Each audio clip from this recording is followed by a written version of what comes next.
My name is Scott Bennett. Back in 2023, I had an emergency heart transplant that saved my life and changed my life. Now I'm having conversations about life that get straight to the heart of it.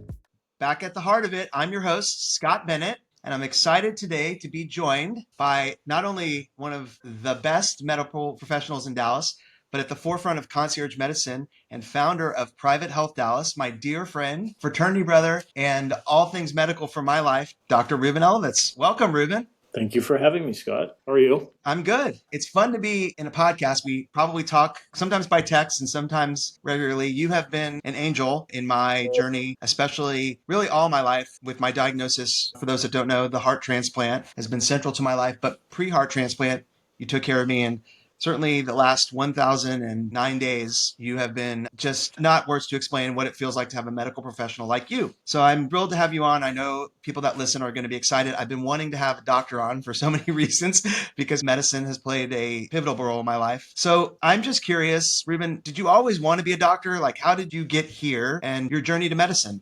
Well, thanks again for having me. I think my journey started as a young boy. I worked for a family friend in a hardware store in Birmingham, Alabama. And the man that I worked for we used to call him Uncle Brother. And one day I was standing beside him and he proceeded to have a seizure and ultimately was diagnosed with a glioblastoma, and for which I never saw him again. So from that moment on, I initially wanted to be a brain surgeon, which morphed over time, but it still ultimately led to me becoming a physician. That was kind of the initial start.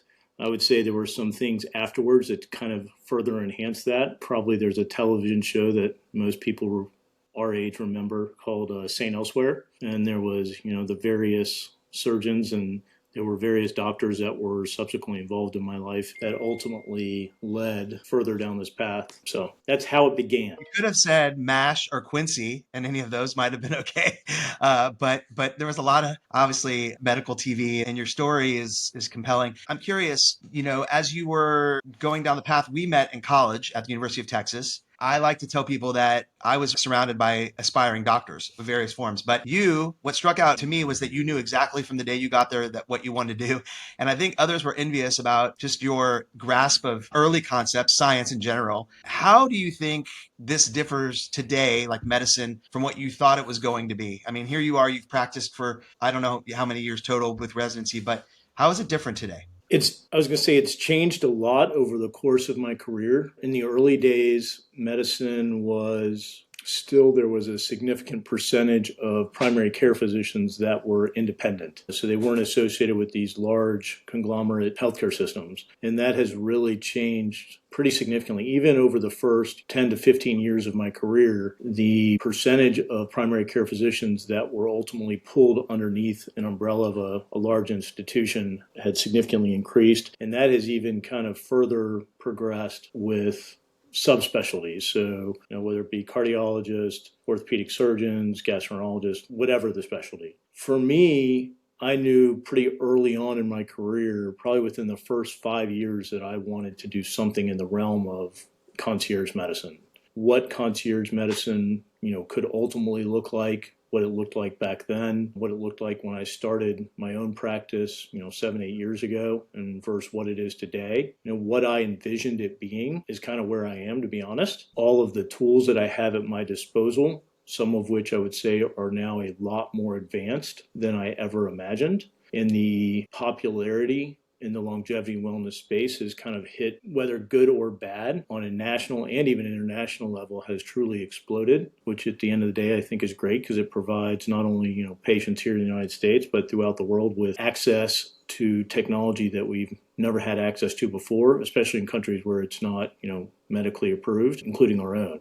Well, you mentioned obviously some of the tools at your disposal. So I'm curious, in your practice and in general, what are some of those that are so far from what you anticipated being part of medicine? I think probably I would say the biggest ones are going to relate to diagnostic tests. So diagnostic tests that have whether it be for more something they'll call multi-cancer tests that can detect multiple different cancers from one single blood test. At the end of the day, they are still the frequency with which we see them positive, and the amount of advancement that will be made over time is still kind of, I would say, at early phases. There isn't one that is fully approved in the United States except as a single cancer assay, but the diagnostics in that realm and how quickly they'll advance over the next few years as multiple players and competitors in the field advance the technology, I think will be something that will allow us to diagnose cancer in early and earlier stages, which will ultimately, hopefully allow for us to treat patients earlier in the course of their disease, which gives them a better chance for a cure or at least a longer opportunity to be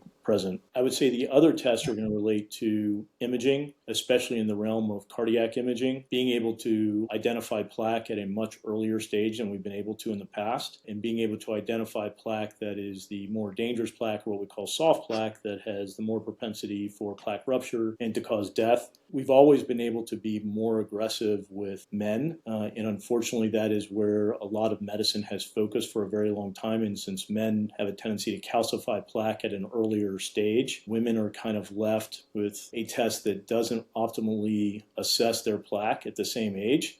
So now we have tools that for both men and women, we can identify plaque at a very early stage. And in the grand scheme of things, it's a disease, not necessarily a disease that you did have on your heart, but for the average American, the number one cause of death is cardiovascular disease. And if we can prevent plaque, which our guidelines at the moment, I would say, are not as advanced as they need to be, but as we become more and more advanced, and as a society we can afford the technology itself, I think it is a disease that will ultimately likely be, for the vast majority, should be eliminated. Well, you mentioned my situation, and one of the things I tell people about our relationship is, quite frankly, you're responsible for me still being here and on this podcast. And why I say that is, in my late 20s, you were strongly encouraging me as a result of my given family history. My father, who also had a heart transplant in 1999, you had been seeing my family, but my father and my uncle, you were very aware of the genetics and suggested that I prophylactically get an implanted cardioverter. And I remember thinking at that time, you were the best doctor I knew. There was probably a bias because you were my friend and I had access, but truthfully, I knew the level of scientist. So you had recommended at that time. And even since that time, when I had the device put in, Reuben, you know, during the time I had the batteries changed, I could see the innovation in my own unique way. I'm curious, we think about heart, we talked about heart, but the thing I'm thinking about right now is cancer. Within the last month, I know 4 different people have told me they have some form of diagnosed cancer at some stage. And I'm just curious about your thoughts. I think all of us and probably most of our listeners can think of somebody they know, and it's still a huge issue. Where are we? Like you talk about this advancement, but why are we so behind when it comes to this mortal, this killer? I mean, it's just. I'm not sure it's that we're really behind. I think it's that you and I are aging, and the number of people that we see that are diagnosed with cancer and the more we hear about and their reserve to be able to tolerate the treatment is very different. There are certain cancers that are increasing in their incidence and those that you're going to hear about more often because of our ability to diagnose earlier. But for a lot of cancers, we really have made pretty dramatic progress in our ability to treat them. There are those that we still have yet to make huge leaps and bounds. And a lot of those I would say I'm not necessarily well versed on. But when you think about people that are diagnosed with such tumors as glioblastomas or a poorly differentiated pancreatic cancer that's at a late stage. But when you take patients and you're doing, whether it's one of these multi-cancer detection tools or you're doing preventive imaging, the ability to detect cancers at a much earlier stage and the ability to allow that patient an opportunity for a cure rather than diagnosing them in a stage 3 or 4 disease is completely different than what we had literally even 5 years ago. So we're doing better than I Yes. perceive that we are. But I think obviously it just feels maybe because, and I always say it's because I know too many people, that I don't want to joke about it. It's just, I don't want to be oblivious to the idea that some of the things you said are true, but it still feels like, we can do so many amazing things in medicine. And that's probably as a result of how science and medicine has impacted me. I mean, I wouldn't be here, right? So. Right. I mean, even with a simple test as whether it be a mammogram, whether it be a breast ultrasound, a breast MRI, a genetic test for breast cancer, or even one of these multi-cancer detection tools, they can all be negative that you still have breast cancer and it can be in a very aggressive form. So none of our tests are perfect. Our room for improvement that we need to make is still huge. and is never ending, but there still has been a tremendous amount of progress made over the last few years. I mean, just as an example, with one blood test, you can diagnose, we had a patient who was diagnosed with an early stage head and neck cancer that otherwise would not have been diagnosed till it was probably a stage 3 or 4, and ultimately was diagnosed as an early stage 1. Patient has a short, I wouldn't say short, but a fairly minor surgery in the grand scheme of things, instead of having a very extensive head and neck dissection and head and neck radiation, which, assuming someone even survives, is a fairly life-altering diagnosis. What are you seeing? What are you seeing outside of cancer, heart? What's the big trend? I know for the recent years and some of the work I do in insurance, it's been GLP-1s and weight loss. And we hear a lot about that. We see it on TV and we see the improvement on those drugs. But outside of that, what are you seeing from your perspective? Outside of the GLP-1s? Yeah.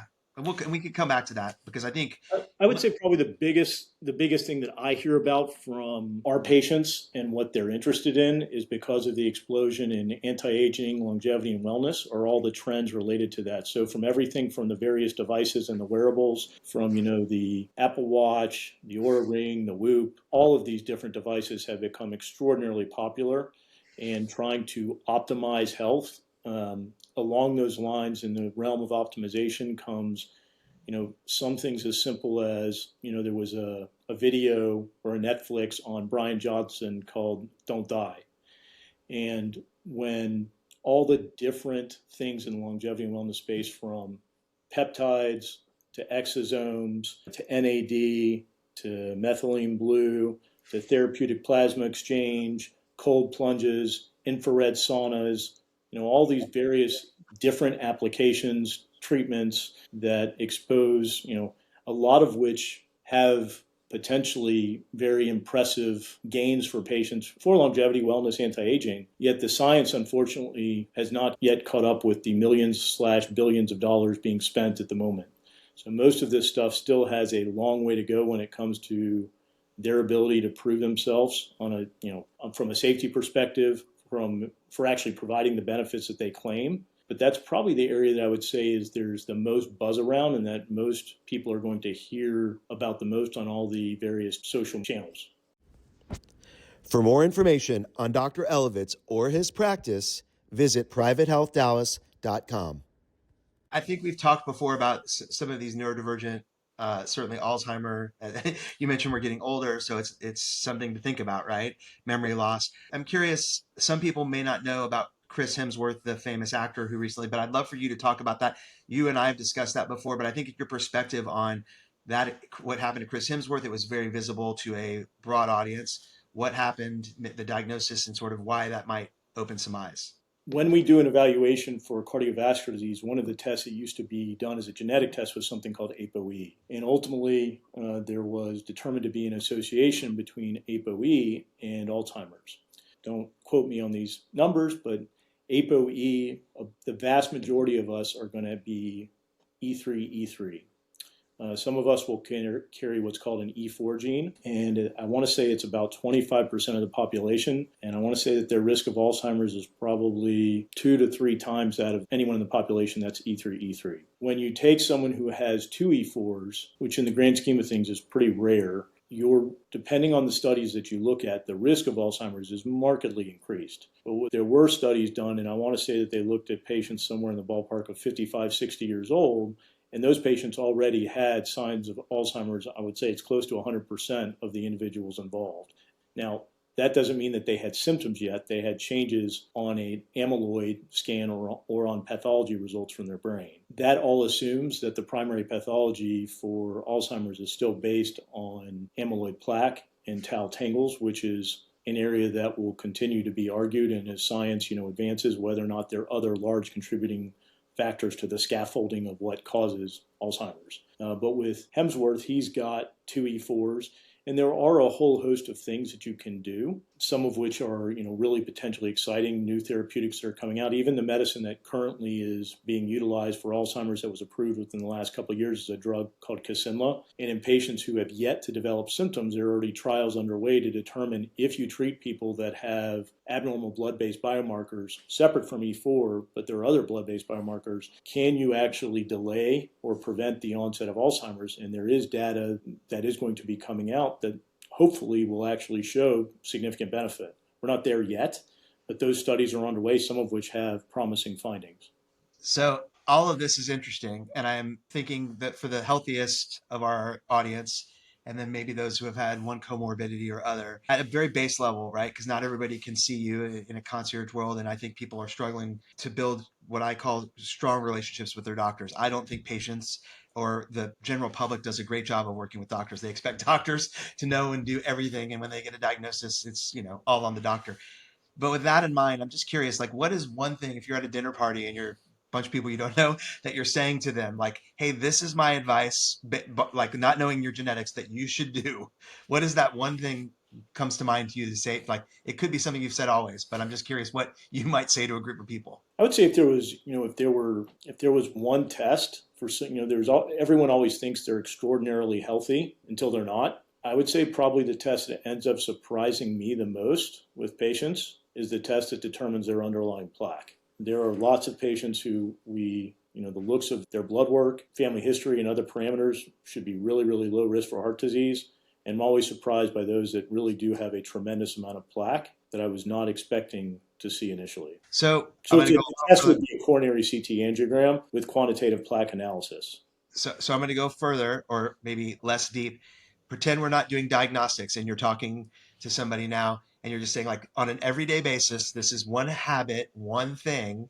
I know because the GLP-1 we talk about it, it's really all the rage. People, we know, I say to people as a result of you and others that weight is a waterfall, right? Like, keep weight off and it lowers inflammation. It just has a net effects. But if you're just talking to people and saying, like, do this thing on an everyday basis, is it get more sleep? Is it eat better? Is it any of those things? What comes to mind as your thing that you say in your practice, like a must do for all people? I would say probably the single most important one that I would kind of harp on is typically going to be exercise. So it's still exercise. I would say it is. Yeah. I see all these varying forms. I think you and I do yoga, which we'll talk about. You do some exercise, but there's a broader range of exercise available. There's home exercise. Do you think as a society or just we're doing better or worse or the same than we were, when you started being a doctor? We're certainly more aware and there's more opportunity to do it, but are we taking advantage of that as a population or not? When you look at at least in theory, part of the results of improved lifestyle and health habits, you would expect the percentage of those that are obese and overweight in this country to be declining. And I would say the only thing that's probably going to have a massive impact to shift that curve, which I think has already started, are the GLP-1s. I think the exercise, the advantages is it provides us other cardiovascular benefits and muscle benefits that help our long-term health for fighting off reserve when it comes to pneumonia, heart attacks, COVID, whatever. When it comes to the percentage of those in various decades of life exercising, how that relates to, let's say, 25 years ago, I don't actually know that answer off the top of my head.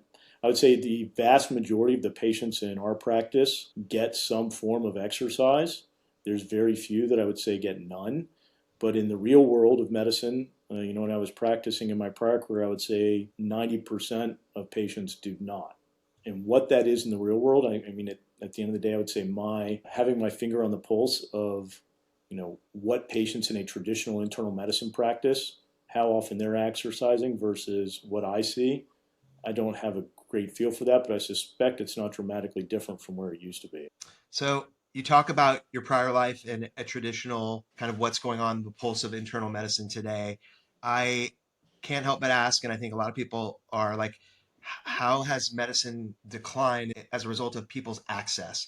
I mean, there's only certain people in a concierge practice you can see. I think that's the big struggle is we have all this advancement, but I think we're getting further and further away from people's proper utilization of resources and their ability to find great medical care. So just your thoughts about that. I think access is, when you separate it out between primary care and specialty care, there are huge differences within the United States in someone's ability to, for example, get access to, a cardiologist versus a spine surgeon and something that needs more immediate response. When it comes to primary care and quality primary care, the downside is with the erosion of that has taken place in our healthcare system, the ability to find primary care that is able to spend time and not just a gatekeeper is really difficult for the average patient. Even, finding those that I can refer existing patients' family members to, Finding those that have the ability to take the time, not only for their patients, but for themselves, for their staff,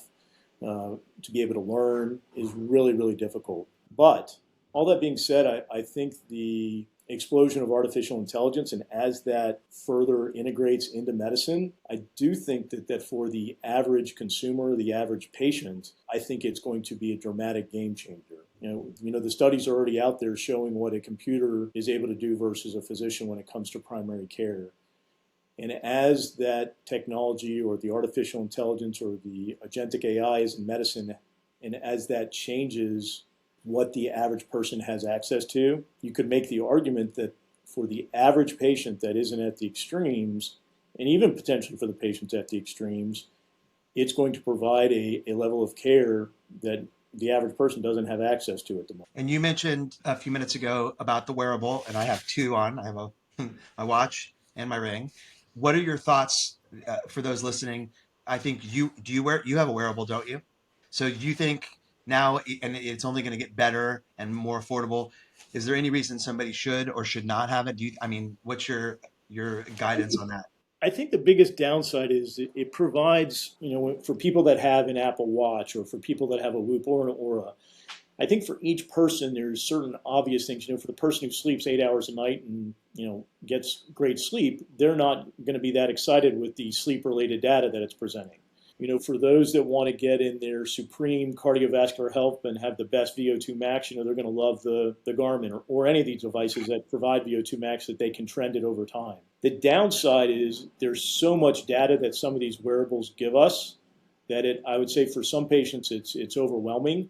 And even if it's not overwhelming, it's trying to tease out what is actually useful for each patient. And then you do have patients that it does create significant anxiety over.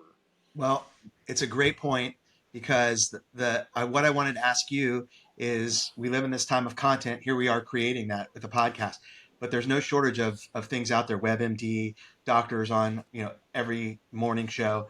So I'm just curious about the convergence of major media, all of the content we absorb, and physicians in it. Just your perspective on that, because there is no shortage of information, maybe misinformation, just how you see influencers, doctors as influencers, all of that playing a role or maybe a harm to the medical industry. I think in general, anything that brings awareness, especially for things like, people wanting to do things because they have prediabetes, because they have high cholesterol, because they've got increased risk for breast cancer, because their family member's got a cardiomyopathy. For any of those things, anything that brings awareness, especially when you're talking about those that are thought leaders or experts in their field, or those that truly have the best intent for society. I think, unfortunately, as with almost every other business, you're going to have those platforms that are truly in it because they've got the latest and greatest. What family that's out there can create a vitamin that increases your body's endogenous GLP-1 production, which has very little scientific evidence behind it, but because it's got someone's name on it, that's whoever it may be, is now going to be worth Right. millions, if not billions. Right. And so you don't think it's okay for us to be getting our medical device from the Kardashians, is what you're saying? not just it's not just the Kardashians. I know. I'm assuming they have one as well. But there's plenty of others that have them too. And so, with the explosion of all the places where you can get your own lab, so there's something called Function Health. Quest and LabCorp both have their own individualized platforms. With all of these things that increase patients' awareness, I think anything that's going to show them abnormalities that they don't understand or they didn't know they had to begin with, I think is great. The downside with a lot of the stuff that is out there and a lot of the stuff that's being pushed, there's very little long-term evidence to prove a lot of the potential treatments or benefits of all these various therapeutics and supplements that are out there. So if they're coming from the wrong voices, I think it can be dangerous. And it can be very confusing. And you got a patient who's, if they're going to listen to every single person out there, they're going to be on 4 million supplements. Where do you, if you're a patient out there, what's the one place you think is reputable if they can't get access to you? Is there any of the journals anymore that are online? I mean, for those that are interested, do you think WebMD is good? Is there any place that you recommend people, hey, like start here, like read here, Mayo Clinic maybe, or I think the first thing would be is to look at multiple sources. There are various amazing podcasts that are out there. Some of the ones, what about this one? This is a good including podcast. this one. The downside to a lot of the, one of the, even the most reputable names out in the podcast world, were just leaked with a whole bunch of other federal information over the weekend. But I think there are lots of podcasts out there that focus on specific medical issues. And I think listening to various experts in their fields, especially when it relates to you as an individual patient, can be really helpful. And, when it comes to the various sources that are on the internet, as physicians, we like to use something called either up to date or open evidence. They are either based on medical journals, but they're evidence-based medicine. I'm not sure that there is a platform for patients like that. WebMD, I guess, would be somewhat like that. Well, how do you think ChatGPT, because you and I have talked about that, and open source, AI is going to play a role. You've talked a little bit about how you think it's going to change, but just a minute on that, because I can't not talk about it. So I think of all of the different, if I'm using the correct wording, LLMs that are out there, there can be issues with with each of them when it starts to provide data that's outside of traditional medicine, which is not necessarily bad as long as the patient or who's ever doing the research understands that. When I've looked at different ones that are not physician-based platforms or provider-based platforms, one of the ones I've liked is Perplexity, because it will actually link to specific articles and kind of tell you where the data is coming from. So you can kind of further hone down and be able to see if what you're actually being told is true. For things that are creating, I don't know if there's such thing as medical hallucinations in the AI world. I would assume there are. So I think you just have to be careful what the different sources, but in the grand scheme of things, I think it's good. I think for the average consumer, it can create a list of questions for, when they go into an appointment with a doctor and they're concerned about, my blood test shows XYZ and ChatGPT said, this, and this. I think you want to, narrow down the questions and have them very specific and directed so that, you're not going in there and the physician's dreading you coming in every time.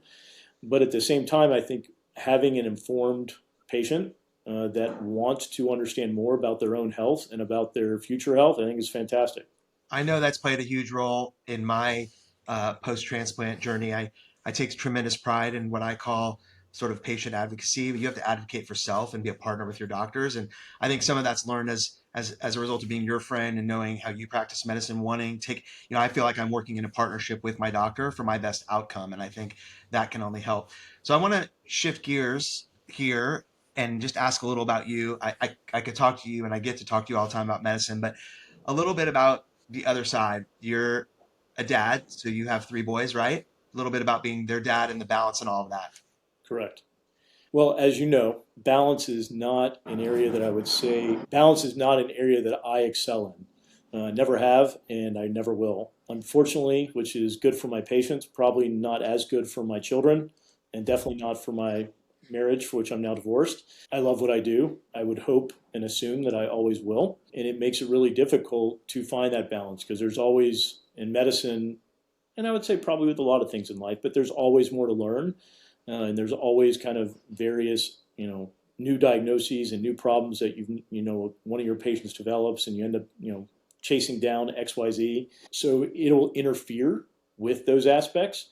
The advantage of concierge medicine when I left traditional medicine is it allowed me the opportunity to spend more time with my family and my kids and to be the father that I wanted to be. So it's not And ever have that perfect balance, but I would say it's probably better than it's been most of the rest of my career. so you grew up in Alabama, in Birmingham, right? That is correct. And the tall tale is that you were a statewide ranked tennis player in high school. Is that also true? That is true. A very, very long time ago, I was a very good tennis player. So I want to know what made you so good at tennis. Is there any linkage between your passion for tennis, the way that you treated that, and now, as a doctor? Like, was it that you worked harder? What made you great? I wouldn't, I'm not sure great is the term I would use, but I was very good at one point. And I think as with most things in life, it's the habits that are created and practice. At that time, there were various coaches that, just like if you're, going to have a coach of any type now, You're going to have coaches that truly instilled discipline all in a very different manner. And when you learn those things at an early age and you believe in it, whether it's with academics, whether it's with sports, I was never going to have, the talent of a, Roger Federer.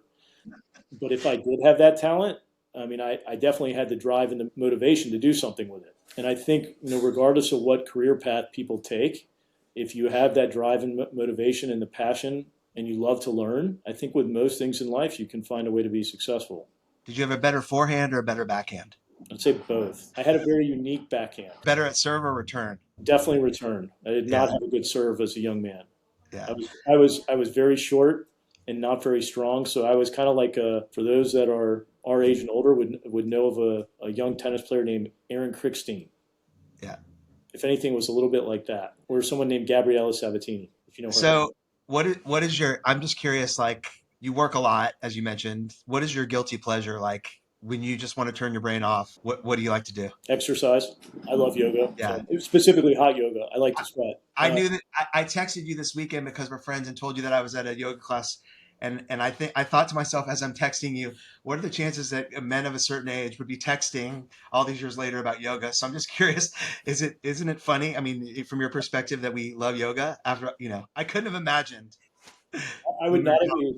I would not have expected it. You couldn't have expected me doing yoga or just in general, you and I talking about it. Which of them? Either one of us, to be honest. Yeah, it's interesting, right? I mean, how things have changed. What about, I know you love travel, so that's another thing I haven't asked you in a while. Is there anywhere you want to go visit, anywhere on the radar for you? I mean, since my father passed, my sister and I would really love to take our families to Israel. Not that I haven't been there before, but I went there as a very young man. And I mean, I remember it, but I would love to go back. And anywhere with a beautiful beach, I would be in. And anywhere with, we go back to the balance thing, I don't have great balance, but, I've had a few trips with our group of friends from college. And I would say it was probably one of the most memorable trips I've been on. So anything I think like that, whether it's with my kids and my family, just got back from the Rose Bowl, which was great if you're an Indiana fan, not so much if you're an Alabama fan. You had a house divided, right? That was pretty interesting. Yes, it was an interesting You're an experience. Alabama fan, but your son went to Indiana, and I thought when you told me you were taking that trip with your boys, what a cool trip. I mean, somebody was going to win, right? So neat for your son. So, question I want to ask you. I know that in my mind, I've been recently watching Jeopardy again. I don't know why. I think I was away somewhere and just started picking up on it. Uh, and I think the categories come up, and I think about like who would I like somewhere between Who Wants to Be a Millionaire and Jeopardy. Who are my friends? Like who would I call if I had a question? You would have always been my science call. But if I wasn't calling you for science as a category, like category expert, anything but science, what would be the next category for you? I'm curious. I don't know that answer. Well, good, because I think you'd probably only be my science guy, but I thought maybe you'd have another like where you think you know something and I didn't know you knew a lot about it. Like some people know music. As you're well aware, I love financial stuff. Yeah.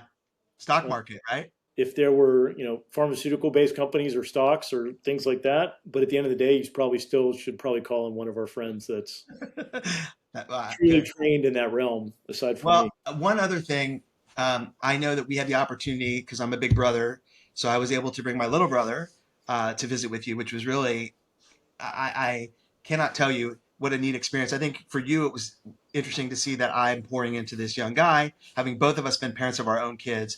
But then he's interested in medicine, so I brought him to spend time with you, and you were so gracious with your time. And so that's a philanthropy. It's a not it's a long tenured philanthropy. I'm just curious if it's been a while. Is there anything that you participate in, kind of mission, or if there isn't, is there something that you wish like I know some people do Doctors Without Borders. Is there anything you think about in the realm of like using your expertise or somewhere where you could give back that's of interest to you? I've always even when I came out of training, I wanted to teach. Uh, the downside at that time there are certain types of professors that we're exposed to in our careers that, for whatever reason, really connect with students. I've really never had that opportunity because when I wanted to out of training, it honestly financially was not feasible with loans. So, at some point in my career, would I like to have that ability where I'm not seeing patients as much to be able to donate my time, whether it's at one of the medical schools or, there's various clinics, that physicians can work in where for indigent-based care that a lot of my colleagues work at, that I've done off and on in the past. But something like that, I think, would be great. So, kind of my last question for you is, we spent so much time talking about medicine and your trajectory to get here, but what advice would you give to the younger Reuben? I mean, you've had a world of sort of navigating the medical field as a doctor. What would you tell yourself 25 years ago? Probably the same thing that you would tell me now. Which is what? Probably try and get a little bit more balance and enjoy yourself. Yeah, I would like to share this with you. I saw an interview yesterday morning, and I didn't know, but I think it's a great opportunity to share it with you. I saw an interview with the lead singer from Wilco, Jeff Tweedy, and Wilco is an interesting band. They've been around for 30 years. His reflection on the band was that they're an upper middle class band, and by that he meant they didn't have a lot of hits. But he said something, he struggled with his mental health and he had a click for him. He was in a facility battling drug addiction. And he said somebody got through to him with this simple concept. It was really about don't procrastinate joy, basically, right? Like don't put it off. And I thought it was profoundly, like, he's just said that clicked with him. And from that point forward, he's never looked back. It's the simple joys of life. So, I think we could all do better at a certain age as we get to the other side of 50, as you talked about, to find joy. So I hope that you will lean into that more. We're past that point, but I know that your patients are your priority and your patients are so lucky. I know what it's like to be taken care of and have the counsel of an incredible physician that you are. So I cannot tell you how much I have wanted to have you on, both as a friend, but as one of the best medical professionals that I interface with a lot. So you are at the top of your game. And just thank you for joining and getting to the heart of it. Well, thank you so much again for having me, Scott. I appreciate it.